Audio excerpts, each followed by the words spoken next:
Hola, ¿cómo están? Espero que estén muy bien. Somos estudiantes de la licenciatura en Fisioterapia de la Benemérita Universidad Autónoma de Puebla. Vamos a hablarles acerca sobre la mecánica del raquis. Sin antes, vamos a pasar a nuestro índice. Estos son temas que vamos a estar abordando en nuestro tema, nuestra introducción. Entonces, el raquis vertebral es una estructura esencial que proporciona soporte, movilidad y protección a la médula espinal, compuesto por vértebras desde la región cervical hasta la lumbar. Permite diversos movimientos y mantiene la estabilidad necesaria para las actividades diarias. Cada segmento vertebral tiene características específicas que contribuyen a una función global, siendo crucial para la biomecánica y fisiología del cuerpo. Ok, tenemos la evolución del raquis. La especie humana como vertebrado hemos pasado por una notable evolución. Nuestros ancestros, que eran cuadrúpedos, evolucionaron a una postura bípeda. Este cambio crucial indujo al enderezamiento y la inversión de la curva lumbar, desplazando el raquis debajo del cráneo y moviendo el foramen magno a la base del cráneo. Durante este proceso, dos características significativas emergieron: y la desaparición de la cola y la adopción de la verticalidad. Génesis del raquis, la ontogénesis o desarrollo individual, es algo que nos proporciona una visión clara de la evolución del raquis, que al nacer la columna lumbar es cóncava hacia adelante, esta se vuelve recta alrededor de los 13 meses y desarrolla una ligera lordosis a los 13 años, consolidándose completamente a los 8 años y que pues adquiere una curvatura definitiva a los 10 años. Función y estructura del raquis: el raquis actúa como el eje central del cuerpo, equilibrando rigidez y flexibilidad en su porción cervical, soporta el cráneo, en la torácica acomoda los órganos mediastínicos y en la lumbar soporta el peso de la parte superior de nuestro propio cuerpo. Además, protege el eje nervioso, el agujero occipital y alberga el bulbo raquídeo y la médula espinal. También la posición de carga unilateral en el cuerpo recae sobre un solo miembro inferior, que tenemos la pelvis, que es la báscula hacia el lado opuesto, el raquis, que sigue un trayecto sinuoso, convexo en la zona lumbar hacia el lado del miembro en descarga, y sobre todo la flexibilidad del eje raquídeo por elementos ligamentosos y musculares. Como tal, tenemos los segmentos del raquis también. ¿Qué quiere decir esto? La columna vertebral o raquis está compuesta por 4 segmentos principales. Tenemos a los segmentos de la lumbar, el segmento torácico, el segmento cervical, segmento sacrocoxigeo. El segmento sacrocoxigeo se divide en dos partes: sacro, que está formado por la fusión de 5 vértebras sacras; el coxis, que está articulado con el sacro y compuesto por la soldadura de entre 4 y 6 pequeñas vértebras coxigeas, que es el residuo de la cola a través de la evolución que hablamos a su momento. Curvaturas del raquis: vemos desde una vista frontal o posterior, la columna vertebral es de cierta forma rectilínea. Sin embargo, en un plano sagital presenta 4 curvas distintas: la curva sacra, que es una concavidad anterior; la curva lumbar, que también se puede denominar lordosis lumbar, que también equivale a una concavidad posterior pronunciada; la curva torácica es una sifosis torácica, que también equivale a una convexidad posterior; y la curva cervical, que es una lordosis cervical, que también pues equivale a una concavidad posterior. ¿Qué importancia tiene las curvaturas en la biomecánica? Bueno, las curvaturas de la columna vertebral son cruciales desde el punto de vista biomecánico. Estas curvaturas contribuyen a la distribución del peso corporal, proporcionan una estabilidad de amortiguación, permiten movimientos flexibles, ayudan a absorber impactos y fuerzas durante diversas actividades de la vida cotidiana, como correr, saltar, en algún tipo de accidente que tengamos, por ejemplo. Puede ser una caída, un tropezón, cualquier cosa. Vamos a hablar sobre la constitución de las vértebras. Como tal, la columna vertebral se compone de varias vértebras, cada una con dos partes importantes: el cuerpo vertebral y el arco posterior. El cuerpo vertebral, que es el número uno, el punto número uno, que podemos decir que es la parte más gruesa de la vértebra, forma cilíndrica, está compuesto por hueso esponjoso, rodeado por una capa de hueso denso. La superficie superior e inferior, que son llamadas caras intervertebrales, están rodeadas por un rodete marginal que se forma completamente alrededor de los 14 y 15 años. El arco posterior tiene una forma de herradura.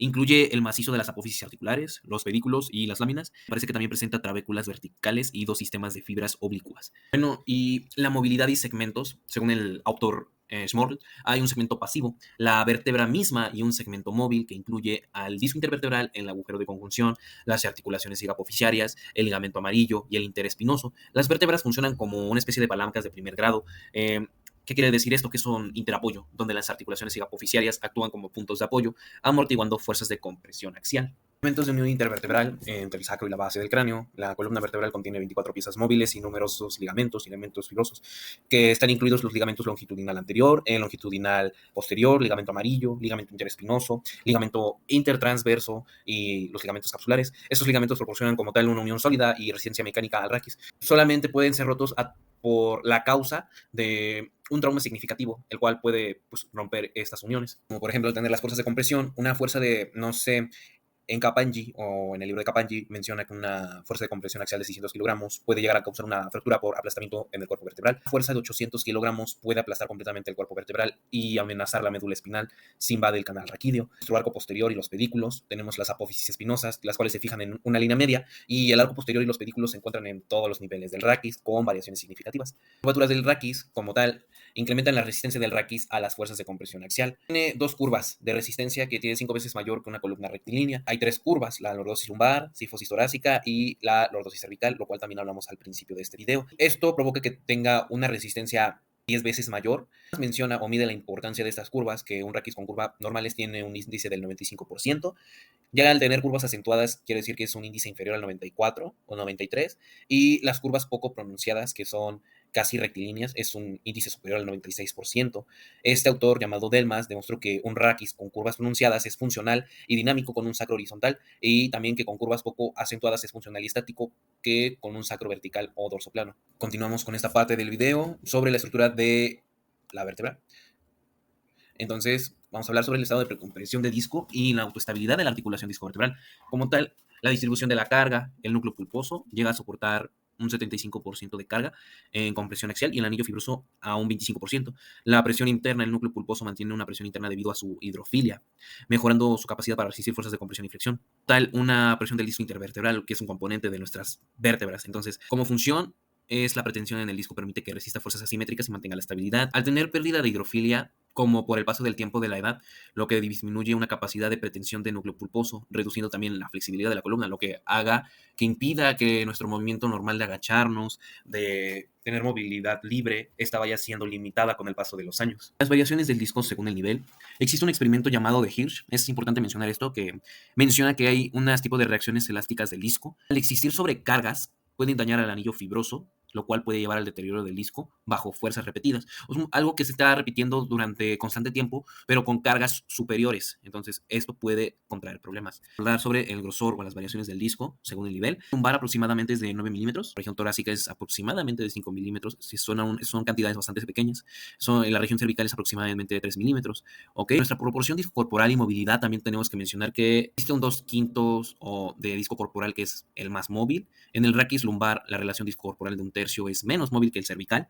Torácico, la relación del disco corporal de una quinta parte es lo menos móvil. O sea, casi nulo, pero hay un poco de movilidad.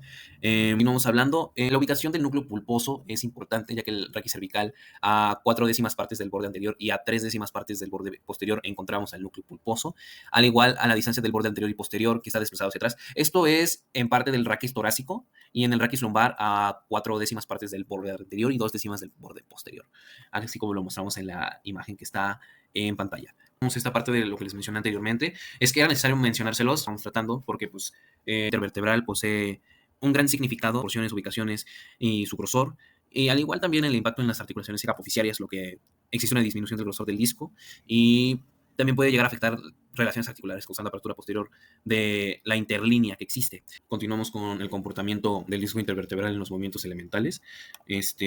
Como podemos ver, existen movimientos en el eje del raquis, que tenemos la tracción axial, la compresión axial, pero vamos a hablar un poquito sobre esto. La tracción axial es básicamente que aumenta el grosor del disco y disminuye la tensión en las fibras del anillo fibroso. La compresión axial es que pues, aplasta el disco, aumentando la presión en el núcleo pulposo y la tensión de las fibras del anillo fibroso. Tenemos como tal los movimientos, que es la extensión, la flexión lateral, la rotación axial, pero existe tensión de ligamentos en tensión, ¿ok? Existe también la compresión de los discos.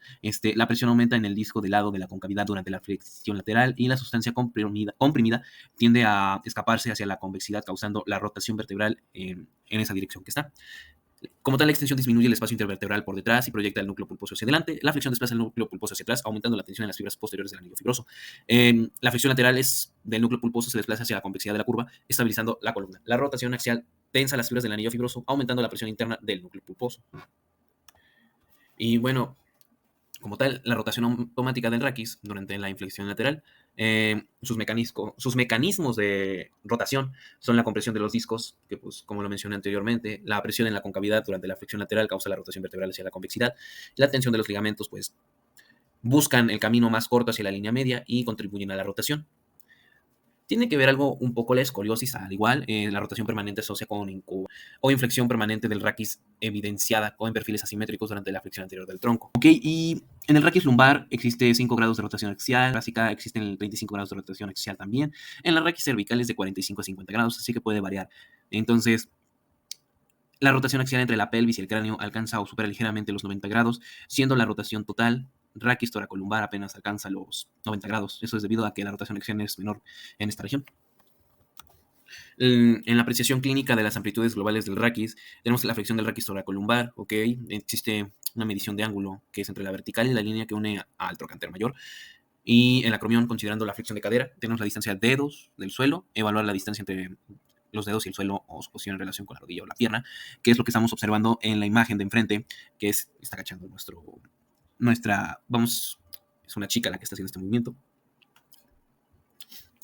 En la distancia apófisis espinosa es necesario medir la distancia entre la apófisis espinosa de C7 y la primera sacra en flexión y extensión para evaluar la amplitud de la flexión.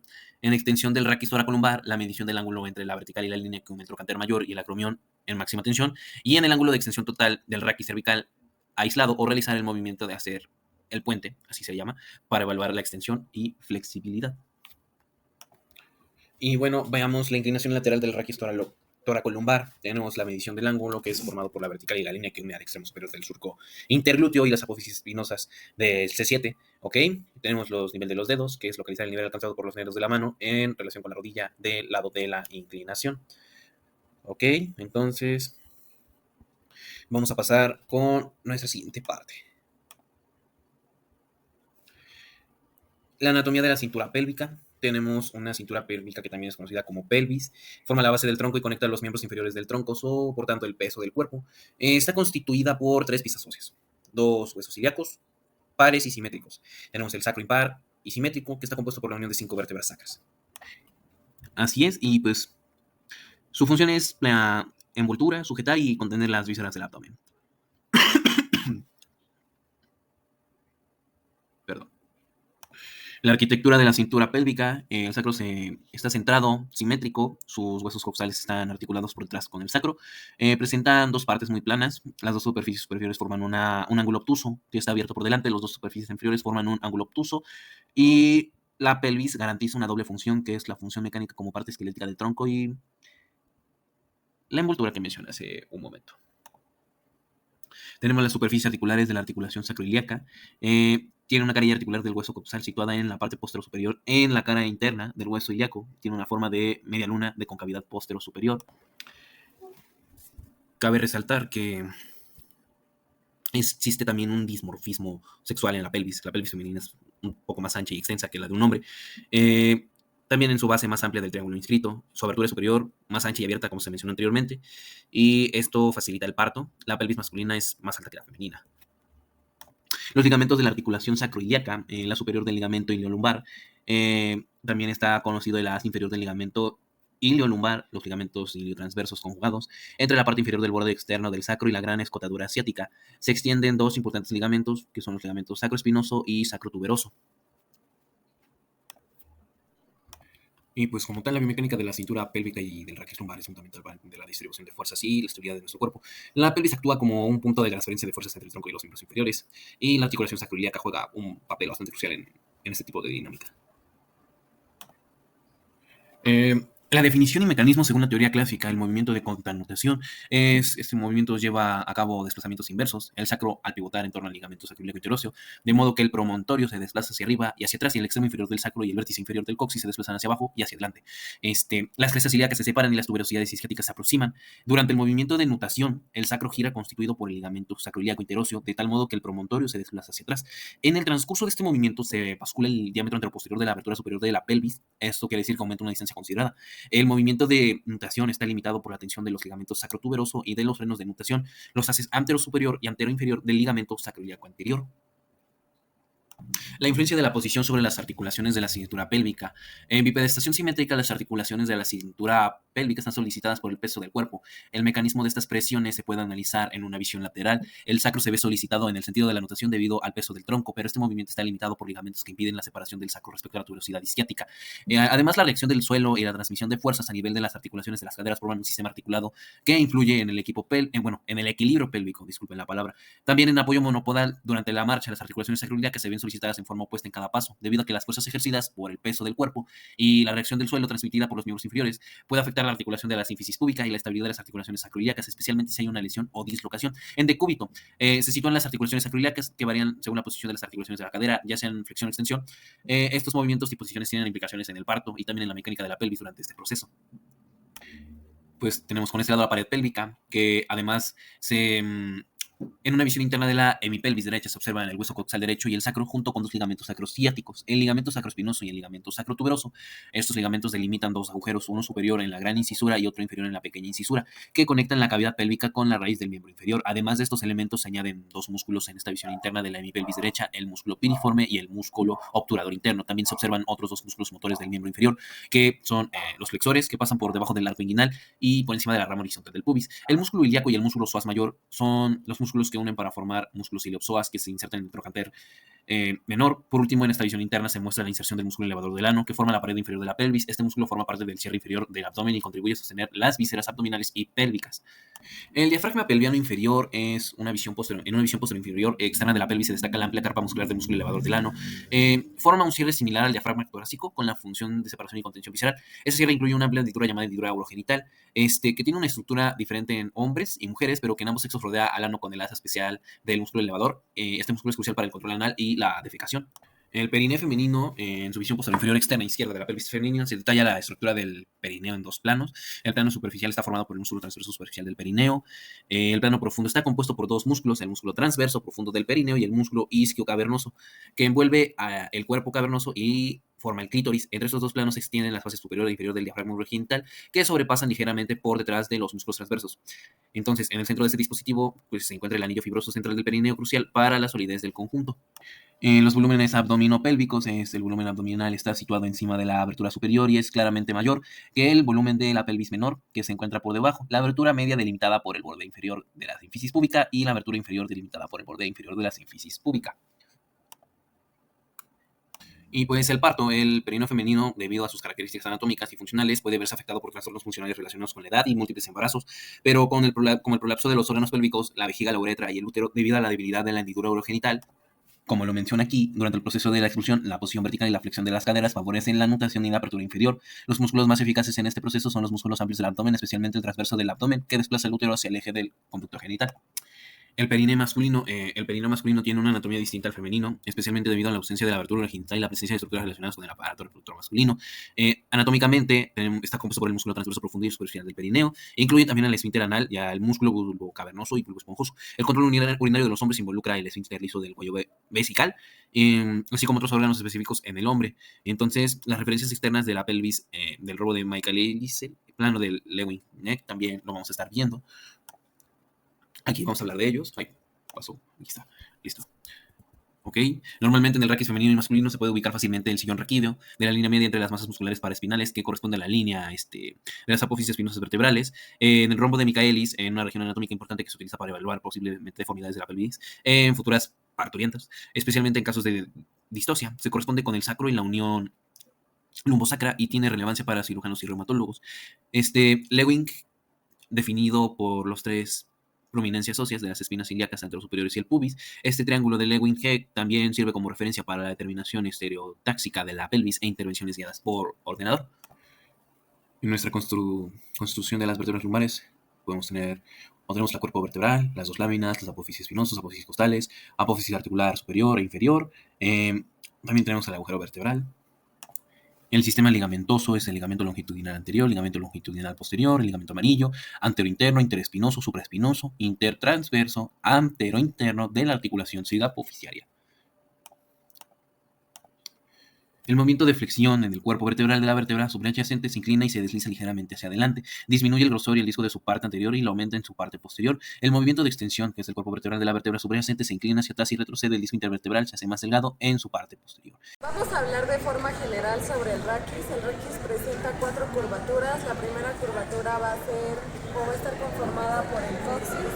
Posteriormente vamos a tener lo que son nuestras vértebras cervicales.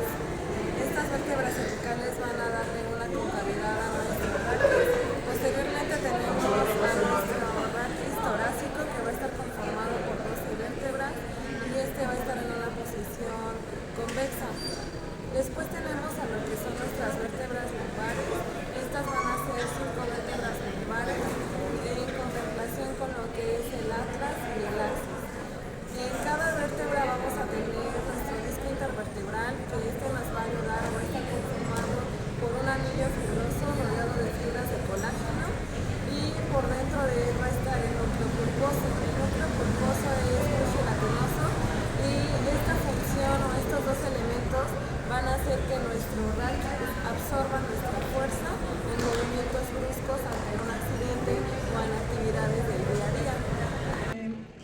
presentar el signo de la Salle. El signo de la Salle nos indica si hay algún dolor en el nervio ciático en las extremidades inferiores.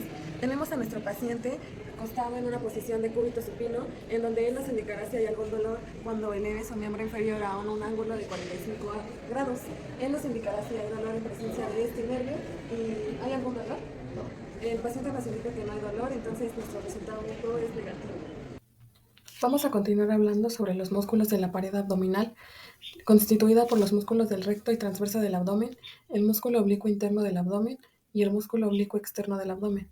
En él vamos a estudiar el contorno del talle, la rotación del tronco, la flexión del tronco y el enderezamiento de la lordosis lumbar.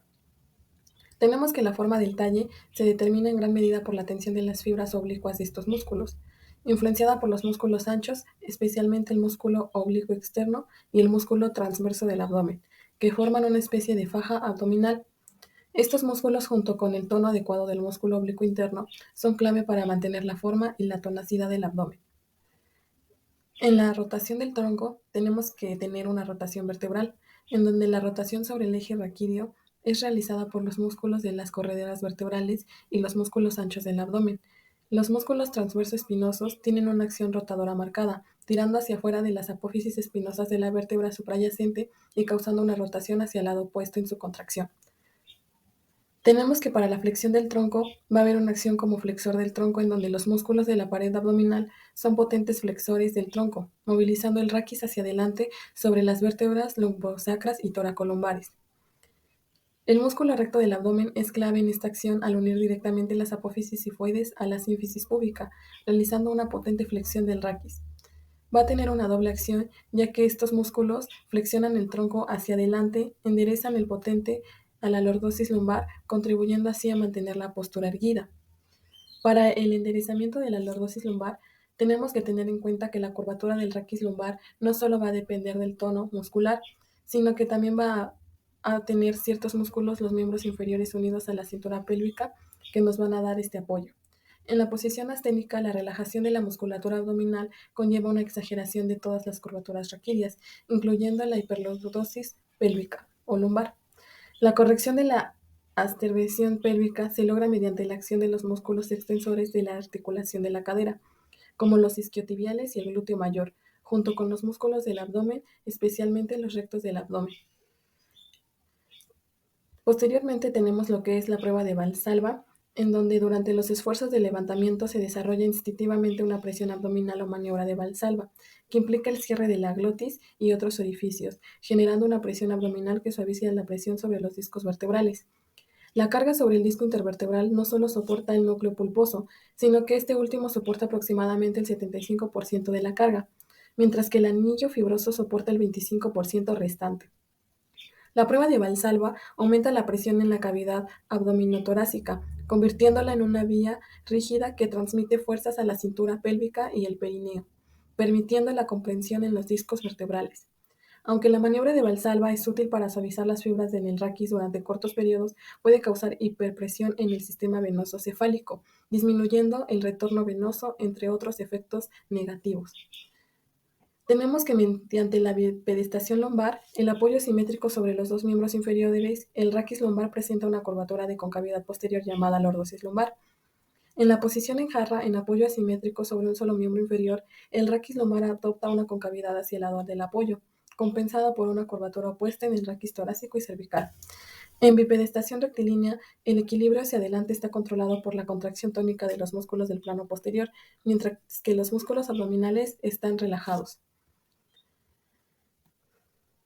Tenemos que en las amplitudes de flexoextensión del raquis lumbar va a haber una amplitud de flexoextensión promedio, en donde la extensión que causa la hiperlordosis lumbar tiene una amplitud de aproximadamente 30%, mientras que la flexión que endereza la lordosis lumbar tiene una amplitud de alrededor del 40%. Según estudios de David y Albrook, la amplitud individual de flexoextensión en cada nivel de la columna lumbar varía. La amplitud total y acumulada de flexoextensión se acerca a unos 70 grados. La inclinación del raquis lumbar nos habla sobre una amplitud promedio de inclinación lateral. La inclinación lateral, también llamada flexión lateral, va a variar según la edad y los individuos. En términos generales, la inclinación lateral se sitúa en un rango de 20 a 30 grados en cada lado. La amplitud de la rotación del raquis toracolumbar en un método de medición de Grist y Lucas utilizaron agujas metálicas implantadas bajo anestesia local en las apófisis espinosas para medir la rotación angular del raquis toracolumbar. En una amplitud de rotación durante la marcha, tenemos que se observa que la rotación es máxima en las vértebras adyacentes a nivel de T7 y T8, disminuyendo hacia arriba y hacia abajo.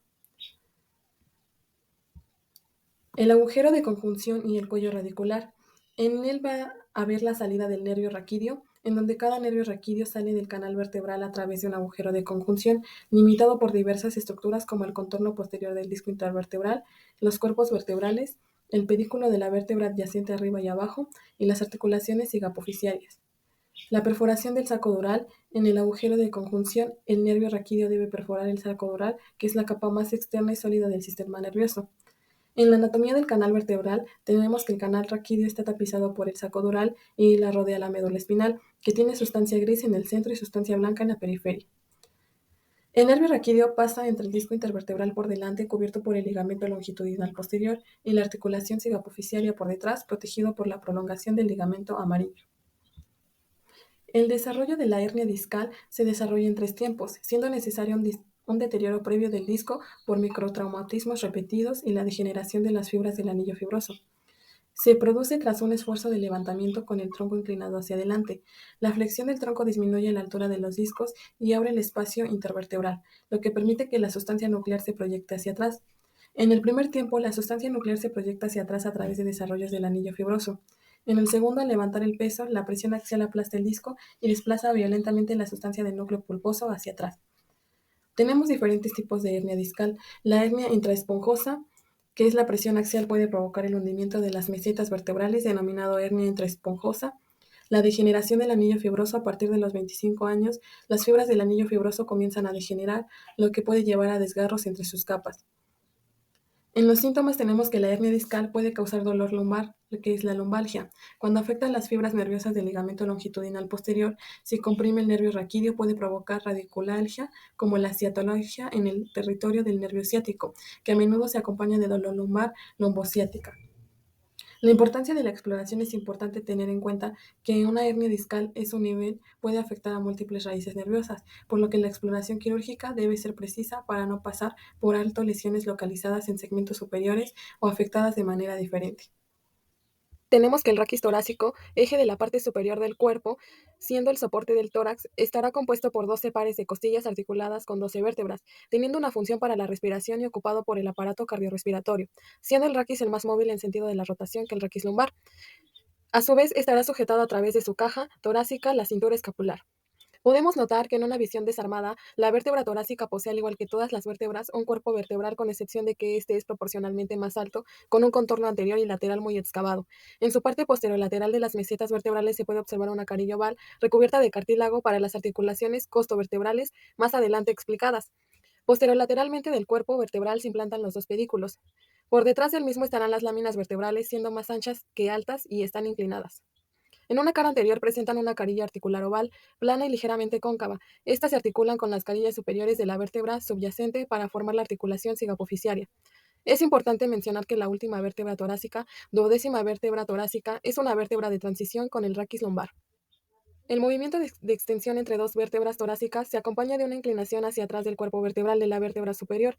El disco intervertebral se aplasta por detrás y se ensancha por delante, proyectando al núcleo pulposo por delante. La limitación de este movimiento estará determinada por el tope de las apófisis articulares y las apófisis espinosas. Por otra parte, el ligamento longitudinal anterior se tensa, mientras que el ligamento longitudinal posterior, los ligamentos amarillos y los ligamentos interespinosos se distienden.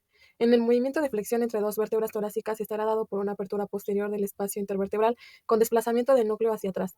Mientras tanto, las superficies articulares de las apófisis se deslizan esta vez hacia arriba, y las apófisis inferiores de la vértebra superior tienden a desbordar hacia arriba. Este movimiento queda limitado por la tensión del ligamento interespinoso, los ligamentos amarillos y las cápsulas articulares de las articulaciones sigapofisiarias, al igual que por el ligamento longitudinal posterior. Sin embargo, el ligamento longitudinal anterior estará distendido. Durante la inflexión lateral del raquis torácico en el lado de la convexidad raquídea, el tórax se eleva, los espacios intercostales se ensanchan, el tórax se dilata y el ángulo condrocostal de la décima costilla tiende a abrirse. Por su concavidad en la curva raquídea, se observan fenómenos inversos en donde el tórax desciende y se retrae, mientras que los espacios intercostales se reducen y se cierra el ángulo condrocostal. En el movimiento de flexión del raquis torácico se abren los ángulos que articulan los distintos segmentos del tórax, el ángulo costoraquídeo, el ángulo esternocostal superior e inferior y el ángulo condrocostal. Por lo contrario, en el movimiento de extensión, todos estos ángulos se cierran. En una visión superior, la rotación tendrá lugar en las articulaciones hipoficiarias, la rotación de una vértebra sobre la otra, donde el deslizamiento de las superficies de las apófisis articulares se acompaña de una rotación de un cuerpo vertebral sobre otro. Mientras tanto, la rotación-torsión del disco intervertebral puede tener una amplitud más grande, en la cual las deformaciones se darán por una acentuación y concavidad costal del lado de la rotación y disminución de la concavidad del lado opuesto, y la acentuación de la concavidad condrocostal en el lado opuesto de la rotación. Es importante mencionar que el esternón está sometido a fuerzas de sillamiento y tiende a dirigirse oblicuamente de arriba abajo para seguir la rotación de los cuerpos vertebrales. Las articulaciones costovertebrales estarán constituidas por la articulación costovertebral, la articulación costotransversa. En una visión de perfil podemos observar que en el segmento inferior la costilla permanece en su sitio con los ligamentos. En una visión superior, la costilla del lado derecho permanece en un sitio, en el lado izquierdo se ha separado de la costilla tras seccionar sus ligamentos. En un corte verticofrontal pasa la articulación entre la cabeza costal y los cuerpos vertebrales. Por lo anterior, podemos decir que la costilla se articula con el raquis mediante dos artrodias, una artrodia simple, la articulación costotransversa, y una artrodia doble, encajada de forma más sólida, y la articulación costovertebral. Estas dos articulaciones están dotadas de potentes ligamentos y no pueden funcionar la una sin la otra, están mecánicamente unidas. Los movimientos de las costillas en torno a las articulaciones costovertebrales, podemos decir que en la parte media del tórax, en donde el eje de las articulaciones costovertebrales se desliza, aproximadamente en una dirección oblicua a 15 grados, el aumento del diámetro se produce tanto en sentido transversal como en un sentido anteroposterior. En las deformaciones del tórax en el plano sagital durante la inspiración, podemos decir que en la primera costilla móvil alrededor de su articulación costovertebral se eleva y su extremo anterior describe un arco del círculo, produciendo la elevación del esternón. El esternón estará exactamente paralelo, asimismo, ya que en la parte superior del tórax en diámetro anteroposterior aumenta más que en la parte inferior. Los mecanismos de los músculos intercostales y del músculo transverso del tórax. En una visión posterior del tórax y del raquis se puede constatar la existencia de tres tipos de fibras musculares, entre ellos los que son los pequeños músculos elevadores de las costillas. Su función va a ser elevar las costillas cuando estos se contraen, los músculos intercostales externos, que tienen una función de elevar la costilla, por lo tanto son inspiradores, y los músculos intercostales internos, que estos van a hacer el descenso de las costillas y por lo tanto son de la expiración. Los músculos transversos del tórax tienen la localización retroexternal, que esta va a hacer que haga el descenso en relación con el esternón de los cartílagos costales correspondientes. Los músculos de la respiración los pueden dividir en cuatro grupos, según Capagni. El primer grupo nos habla de músculos principales de la inspiración, siendo los músculos intercostales externos y los músculos elevadores de las costillas y sobre todo el diafragma. El segundo grupo son los músculos accesorios de la inspiración, constituidos por los músculos esternocleidomastoideos, el escaleno anterior, medio y posterior. Todos estos son expiradores. El músculo pectoral mayor, el menor músculo serrato anterior y el músculo dorsal ancho, así como el músculo serrato posterior. En un tercer grupo tenemos a los músculos principales de la expiración, representados por los músculos intercostales internos. En un cuarto grupo tenemos a músculos accesorios de la expiración, músculos abdominales, así como el músculo recto del abdomen, el músculo oblicuo externo y el músculo oblicuo interno. Descienden con fuerza el orificio inferior del tórax. El diafragma forma una cúpula musculoaponeurótica que cierra el orificio inferior del tórax, separando el tórax del abdomen. En una visión de perfil, esta cúpula desciende más abajo por detrás que por delante, y su centro y punto más elevado lo constituyen el centro fénico, en el cual se originan haces de fibras musculares dirigiéndose radialmente hacia el contorno del orificio inferior del tórax, y se inserta en la cara medial de las cartílagos costales, en la undécima y duodécima costillas, así como en los extremos de las últimas costillas y por último en el raquis a la cintura de los cuerpos vertebrales. El diafragma es un músculo primordial de la respiración, ya que por sí solo ensancha los tres diámetros del volumen torácico. El ensanchamiento del diámetro vertical, descenso del centro frénico, el ensanchamiento del diámetro transversal, elevando las costillas inferiores, y el ensanchamiento del diámetro anteroposterior, en la elevación de las costillas superiores mediante el esternón. La relación del antagonismo-sinergia entre el diafragma y los músculos abdominales, en donde tenemos que el diafragma es el principal músculo inspirador, como se mencionó antes. Los músculos abdominales son músculos expiratorios y accesorios extremadamente potentes, ya que son capaces de producir la expiración forzada y las fuerzas abdominales. Estos músculos, que parecieran ser antagonistas, son al mismo tiempo sinergistas, ya que no pueden funcionar independientemente los unos de los otros. La acción antagonista-sinergista de los músculos abdominales es indispensable para la eficacia del diafragma. La circulación aérea de las vías respiratorias nos menciona que el experimento de Funk ilustra la circulación del aire en las vías respiratorias, al reemplazar el fondo de un recipiente con una membrana elástica estanca y conecta una vejiga de buey al exterior mediante un tubo. Se puede observar que con el movimiento de la membrana causa la inspiración y la expiración al alterar la presión dentro del recipiente. La respiración se basa en el cambio de volumen de la cavidad torácica, donde la acción de los músculos respiratorios como el diafragma aumenta los diámetros de la cavidad torácica para permitir la entrada. La tráquea, representada al tubo por donde entra el aire, los pulmones se asemejan a la vejiga del buey que se hincha y el diafragma actúa como la membrana elástica que reemplaza el fondo del recipiente. Sin embargo, dos puntos importantes a destacar son, primero, que los pulmones ocupan todo el volumen interior del tórax, separados de la pared torácica por la pleura, lo que garantiza una conexión mecánica efectiva. Segundo, durante la expiración la presión intratorácica disminuye, creando una presión negativa no solo en relación al aire exterior, sino también en comparación con la cavidad abdominal, lo que facilita la entrada de aire en los pulmones y la acelera la circulación venosa de retorno hacia la aurícula derecha del corazón. Así, la inspiración no solo asegura la circulación de aire, sino también la circulación sanguínea pulmonar, siendo el elemento crucial para el llenado cardíaco y la oxigenación eficiente de la sangre. La comparación de los volúmenes distintos pulmonares, según Capangui, nos menciona que los volúmenes pulmonares se pueden representar como pliegues de un acordeón para compararlos entre sí. Durante la inspiración tranquila, el reposo en volumen corriente es de medio litro. Si se prolonga la inspiración normal en una inspiración forzada, se añade el volumen de reserva inspiratoria, de litro y medio. La capacidad inspiratoria es la suma del BRI y del BC, siendo 2 litros. Tras una expiración normal seguida de una expiración forzada hasta el límite, se expulsa el volumen de la reserva expiratoria de 1 litro y medio. La suma del BR y del BRE constituye los volúmenes respiratorios o pulmonares, que son las cantidades de aire movidas durante las diferentes fases y tipos de respiración. En fisiopatología respiratoria tenemos que los factores que pueden perturbar la eficacia de la ventilación incluyen fracturas costales, neurotórax, traumatomía, hemotórax, pleuresia, fracturas costales y obstrucciones bronquiales que pueden provocar atelectasia. Estos pueden desencadenar un estado de distrés respiratorio, caracterizado por una disminución catastrófica de la oxigenación sanguínea en los alvéolos pulmonares. En tipos respiratorios tenemos que la mecánica ventilatoria difiere según la edad y sexo. En la mujer la respiración es de tipo costal superior, la amplitud máxima se localiza en la parte superior del tórax, por aumento del diámetro anteroposterior. En el hombre la respiración es de tipo mixta, costal superior e inferior. En el niño es de tipo abdominal, mientras que en el adulto mayor las condiciones respiratorias se ven modificadas por la sífisis torácica. Nuestro espacio muerto nos habla que para entender este concepto de espacio muerto en la ventilación pulmonar se menciona que el espacio muerto es un volumen de aire que no participa en los intercambios respiratorios. Se ilustra con el símil del acordeón. Si se aumenta el volumen del recipiente que simula el espacio muerto, la ventilación solo desplaza el aire dentro de este espacio sin introducir aire fresco. El espacio muerto anatómico comprende las vías respiratorias superiores. Durante la inspiración, los cartílagos costales realizan un desplazamiento angular y torsión alrededor de su eje longitudinal. Esta torsión es crucial en el mecanismo de la expiración. Cuando el esternón se eleva durante la inspiración, los cartílagos costales rotan alrededor de su eje longitudinal, mientras que también hay angulaciones en las articulaciones condrocostales y esternocondrales. Estas articulaciones son incrustaciones en los extremos de los cartílagos costales, permitiendo movimientos en sentido vertical pero limitando la torsión. Esta elasticidad es crucial para el retorno del tórax. Los cartílagos son más flexibles en personas jóvenes y tienden a osificarse con la edad, lo que contribuye a la pérdida de flexibilidad torácica y respiratoria en los ancianos. El mecanismo de la tos es un proceso eficaz para expulsar partículas extrañas y mucosidad de las vías respiratorias. Consiste en 3 fases: la inspiración profunda preparatoria, que introduce el aire en las vías respiratorias arrastrando posibles partículas extrañas hacia los bronquiolos. Puesta en tensión, cierre de la glotis y contracción violenta de los músculos intercostales y abdominales, aumentando la presión intratorácica. La expulsión va a ser la apertura brusca de la glotis, liberando una corriente de aire que expulsa las partículas extrañas y la mucosidad hacia la faringe para su expectoración. La eficacia de la tos requiere la participación de músculos abdominales, ya que en caso de debilidad o parálisis abdominal, como en pacientes con poliomielitis, la tos puede ser ineficaz.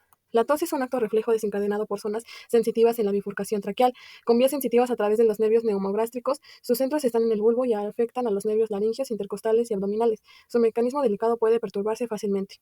La maniobra de Heimlich nos menciona que es crucial en casos de la obstrucción de vías respiratorias por un cuerpo extraño. En situaciones dramáticas como cuando un adulto inhala un trozo de comida o un niño un caramelo, la obstrucción puede provocar asfixia aguda si no se actúa rápidamente. La maniobra de Heimlich implica comprimir violentamente el área del epigastro del individuo afectado para expulsar el objeto obstructor. Es una técnica vital conocida por socorristas y puede realizarse incluso si el individuo está solo, al comprimir el epigastrio contra el respaldo de una silla. El aparato laríngeo interviene en 3 funciones esenciales: el cierre de la glotis en el transcurso de los esfuerzos abdominales y durante la tos, como antes se mencionó, la protección de las vías aéreas durante la deglución y la fonación.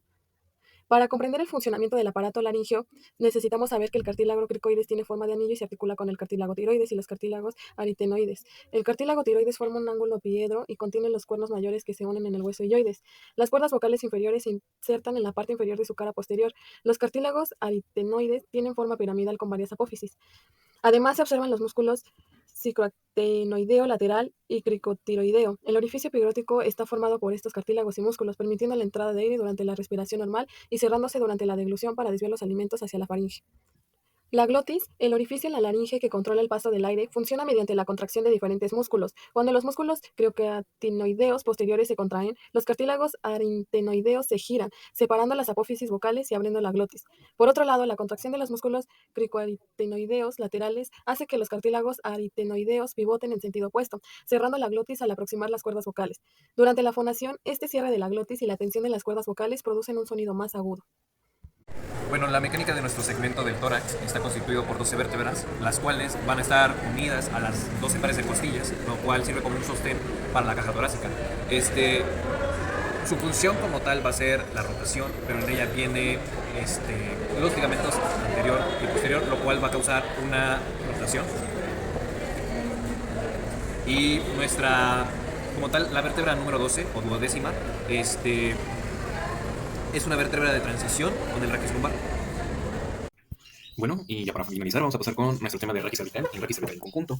Bueno, vamos a empezar hablando por su función y movilidad. El raquis cervical es la parte superior y más móvil de la columna vertebral. Su función principal es orientar la cabeza en un rango de movimiento de aproximadamente 180 grados, tanto vertical como transversalmente. Esta movilidad es esencial para la percepción del entorno y la localización de amenazas puntos de interés. Las estructuras y su fragilidad. El raquis cervical es delicado debido a su alta movilidad y la ligereza de sus estructuras. Está diseñado para sostener la cabeza, cuyo peso es relativamente ligero en comparación con otras partes del cuerpo. Sin embargo, esta misma ligereza lo hace más vulnerable a lesiones, especialmente tras un accidente. ¿Cuál es su importancia sensorial en este? El cuello es bastante crucial para la función sensorial, ya que alberga los principales receptores sensoriales como la visión, el oído, la audición. En dado caso, es que proporciona información esencial para la localización de amenazas y puntos de interés. Es muy importante marcar que la manipulación en terapias es que debido a la fragilidad de es crucial manipular el raquis cervical con precaución, especialmente después de un accidente. Esto también se aplica a las terapias que abordan problemas en esta región de la columna vertebral, donde normalmente la atención y la técnica deben ser muy adecuadas, bastante fundamentales para evitar lesiones adicionales o complicaciones. Los tipos de vértebras cervicales tienen diferencias anatómicas y funciones. Entonces, tenemos al atlas y el axis. Las diferencias anatómicas y funcionales es que el atlas, esta vértebra sostiene el cráneo y permite los movimientos de flexo, extensión y extensión de la cabeza. ¿Ok? ¿Qué más podemos decir de esto? Es que el axis es que posee una apófisis odontoides que se articula con el atlas, permitiendo movimientos de rotación y flexión lateral de la cabeza. Las demás vértebras cervicales como tal solamente están diseñadas para movimientos mixtos, que es de inclinación, rotación y flexo-extensión, que se complementan con el atlas y el axis para realizar movimientos completos de rotación, inclinación y flexo-extensión de la cabeza. Eso sería todo por los tipos de vértebras cervicales. Bueno, vamos a pasar con las articulaciones atlantoaxiales y la flexo-extensión en las articulaciones atlantoaxiales y atlanto-odontoideas. Bueno, vamos a hablar de esto. Normalmente, la unión mecánica entre el atlas y el axis hacen una conexión mecánica entre ellos y se establece mediante tres articulaciones. Atlanto-odontoides, que es la primera articulación, y donde las apófisis odontoides del axis actúan como un pivote. La segunda son las atlantoaxiales. Las otras dos, que son aparte de las odontoides, en pocas palabras son simétricas y se encuentran entre la cara inferior de las masas laterales del atlas y las superficies articulares superiores del axis. Sus características anatómicas del axis es que tiene una carilla articular superior ovalada con una orientación particular. Su carilla superior está tallada en la superficie de un cilindro y su eje se dirige hacia afuera y ligeramente hacia abajo. La apófisis odontoides tiene una forma casi cilíndrica y está curvada hacia atrás. Presenta una carilla articular anterior que se articula con el atlas y una corredera posterior que se articula con el ligamento transverso. Su carilla odontoidea articula con el atlas, la carilla del arco anterior del atlas también articula con el atlas, y carillas superiores e inferiores de las masas laterales del atlas y del axis, cada una con su propia curvatura y orientación. La complejidad de las articulaciones, rotación en las articulaciones atlantoaxiales lateral y media, requieren una coordinación precisa entre las superficies articulares y el ligamento transverso para garantizar estabilidad y movilidad adecuadas. La estructura de la articulación atlantoaxial es que es un tipo trocoide con las apófisis odontoides que encaja en un anillo ligamentaoso formado por el atlas y el ligamento transverso. Esta estructura permite dos tipos de articulaciones, una sinovial frontal entre las apófisis odontoides y el arco posterior del atlas, y otra posterior en el tejido adiposo que rodea las apófisis odontoides y el ligamento transverso. Su movimiento de rotación es curioso. Este movimiento se acompaña de una distensión de la cápsula articular en una especie de dirección y una tensión en la otra, dependiendo de que la dirección de la rotación puede depender. O sea, si es una rotación hacia la izquierda o la derecha, las masas laterales del atlas avanzan y retroceden respectivamente, siguiendo un trayecto de especie, o también en pocas palabras llamado curvilíneo. Se debe a la convexidad de las superficies superiores del axis. Para continuar, vamos a ver la rotación de las articulaciones atlánto-occipitales, las superficies de la articulación atlánto-occipital, la inclinación lateral y la flexextensión de la articulación atlánto-occipital. Bueno, la estructura de las articulaciones atlánto-occipitales es que las articulaciones son dos tipos, son simétricas, que conectan carillas superiores de las más laterales del atlas con los cóndilos occipitales del cráneo. Estas carillas en el atlas son ovaladas, cóncavas y están cubiertas de cartílago. Forman parte de la superficie de una esfera, cuyo centro se encuentra por encima de las superficies articulares. Su funcionamiento de las articulaciones. Sencillamente permiten movimientos limitados entre ejes. Tenemos la rotación axial, que es alrededor de un eje vertical, permitiendo pequeños giros de la cabeza. ¿Okay? Y bueno, antes de que les hable de la inclinación lateral y la flexoextensión en la articulación atlánto-occipital, vamos a ver sobre los ligamentos que acompañan el raquis suboccipital. Es importante recalcarlo, ya que, pues, únicamente les voy a mencionar los componentes de estos tejidos. O sea, les voy a mencionar en general todos, porque si nos metemos más a fondo con mecánica, este video se nos alarga un poco más. Bueno, está la membrana atlánto-occipital anterior, que se localiza por delante del ligamento alar medio. Está compuesta por una lámina profunda y una lámina superficial. Se extiende desde la apófisis basilar del hueso occipital hasta el arco anterior del atlas y ligamentos asociados, que son el ligamento atlánto-occipital anterior, ligamento longitudinal anterior. Los arcos posteriores y ligamentos asociados son varios ligamentos que unen los arcos posteriores del atlas y la axis y la tercera vértebra cervical. Tenemos al atlánto-occipital posterior, atlánto-axial posterior, interespinoso, el nucal, y también está la cápsula de la articulación cicapoficiaria, que tenemos el ligamento amarillo. Estos ligamentos garantizan la estabilidad y la correcta alineación de las vértebras cervicales. Los ligamentos del raquis suboccipital son el ligamento del vértice del axis, el transverso, transverso occipital, transverso axial, occipito axial medio, y también tenemos la cápsula de la articulación atlánto-occipital. También está el ligamento longitudinal posterior. Los ligamentos suboccipitales en su visión posterior tenemos en su visión posterior del raquis cervical, en esta vista se observan la concha occipital y cóndilos occipitales, masas laterales del atlas y su arco anterior, articulaciones atlánto-axiales y el axis, la cara posterior del cuerpo de la tercera vértebra cervical. Ligamentos suboccipitales en su plano profundo son el apex del axis, que es un ligamento, los ligamentos alares, ligamento transverso, el ligamento occipito transverso, ligamento transverso axoideo, perdón, y en su plano medio tenemos el ligamento cruciforme, que incluye ligamentos transversos, occipito y transverso axo. Tenemos la cápsula de la articulación atlantoaxial, que es en su plano superficie tenemos al occipital medio, y en su visión esquelética anterior mostramos que hay una concha y cóndilos occipitales, las masas laterales del atlas, articulaciones atlantoaxiales y apófisis odontoides. Esto se puede observar en la figura 32, creo que sí se aprecia, sí, es apreciable. Tenemos una membrana atlanto-occipital, membrana atlanto-occipital anterolateral y la anterior, que puede ser profunda y superficial, el ligamento atlantoaxial anterior, el longitudinal anterior, y la cápsula de articulación entre axis y tercera vértebra cervical. Tenemos la visión posterior esquelética, que muestra arcos posteriores del atlas, y eso se puede observar en la figura 34. Tenemos del lado derecho ligamentos en la cara anterior del canal del raquídeo, ligamentos alares y occipito axial lateral, cápsula de la articulación atlanto-occipital reforzada por membrana atlanto-occipital lateral. El lado izquierdo tenemos ligamentos posteriores, la cápsula de la articulación entre el axis y la tercera vértebra cervical, salida de nervios cervicales. Y volviendo, como les dije, vamos ahora sí a hablar de la inclinación lateral y la flexoextensión en la articulación atlanto-occipital. Vamos a mencionar que en la flexoextensión alrededor de un eje transversal se permiten movimientos de inclinación hacia adelante y hacia atrás. La inclinación lateral, movimientos están asociados con compensaciones como inclinaciones contrarrestadas por extensiones, coordinadas por los músculos suboccipitales y otros relacionados. A continuación vamos a empezar a hablar sobre esos músculos relacionados. Tenemos una imagen de referencia. Muy bien, permítanme, a ver. Los músculos que vamos a hablar son estos. Está la constitución y acción del músculo esternocleidomastoideo. Trataremos de no hacerlo tan específico. Y los músculos prevertebrales, la flexión de la cabeza y el cuello, los músculos de la nuca, únicamente los vamos a mencionar. Los músculos suboccipitales, acción de los músculos suboccipitales, la acción rotadora de los músculos de la nuca. Tiene como tal el primer y cuarto planos y el segundo plano. Y tenemos la extensión del raquis cervical por los músculos de la nuca. Y al igual la sinergia y el antagonismo. Comenzamos. Bueno, también es importante, vamos a mencionar que la flexión y extensión del raquis cervical, la amplitud total es de 100 a 110 grados, en relación al plano masticador, que son 130 grados, la amplitud en el raquis suboccipital de 20 a 30 grados, la inclinación lateral del raquis suboccipital aproximadamente hay 8 grados, en su rotación total de cabeza entre 80 y 90 grados a cada lado, y el equilibrio de la cabeza sobre el raquis cervical es... Aquí les mostramos las imágenes de los músculos que están, son bastantes. Cabe resaltar que el tono muscular y la posición de los músculos de la nuca mantienen el equilibrio y la lordosis cervical. La palanca de interapoyo, que es la cabeza cuando actúa como palanca con los músculos de la nuca, contrarrestando el peso, como lo estamos viendo en las imágenes que les mostramos en pantalla. La constitución y acción del músculo esternocleidomastoideo, que está compuesto por 4 porciones, que permiten movimientos de rotación, inclinación y extensión. Su contracción unilateral produce rotación e inclinación de la cabeza. Los músculos prevertebrales enderezan la lordosis cervical y flexionan el cuello. ¿Qué más les tengo que decir? Su contracción es unilateral, que inclina el raquis hacia el lado de la contracción, y la importancia del pedículo vertebral es que conecta los cuerpos vertebrales con el arco posterior y es crucial para la estabilidad y la protección del eje nervioso. Y pues en estos mencionamos que pues, está el músculo esplenio, el músculo elevador de la escápula. En el tercer plano muscular de la nuca, pues el esplenio desciende. En la extensión del raquis cervical por los músculos de la nuca hay 3 tipos de grupos. Y la sinergia del antagonismo de los músculos prevertebrales del músculo esternocleidomastoideo es que tenemos el músculo largo del cuello, músculos flexores de la cabeza. Capanggi, en su tercer tomo de la fisiología articular, se centra en la columna vertebral, el raquis. Este libro es una referencia fundamental en el estudio de la biomecánica y la fisiología articular de la columna, proporcionando una visión profunda sobre su estructura y función. En conclusión, podemos decir que Kapandji destaca la importancia crucial del raquis en el mantenimiento de la postura y la movilidad del cuerpo humano. A lo largo del tomo, se subraya cómo cada segmento vertebral, desde la columna cervical hasta la lumbar, contribuye de manera específica a los diferentes movimientos de este, así como a la estabilidad general del cuerpo. El autor también aborda las interacciones complejas entre las vértebras, los discos intervertebrales y los ligamentos, explicando cómo estos componentes trabajan en conjunto para soportar las cargas y permitir el movimiento.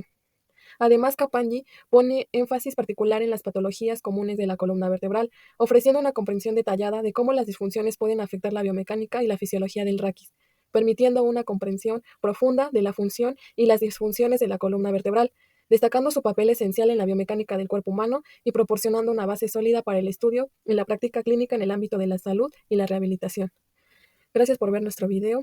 Hasta pronto.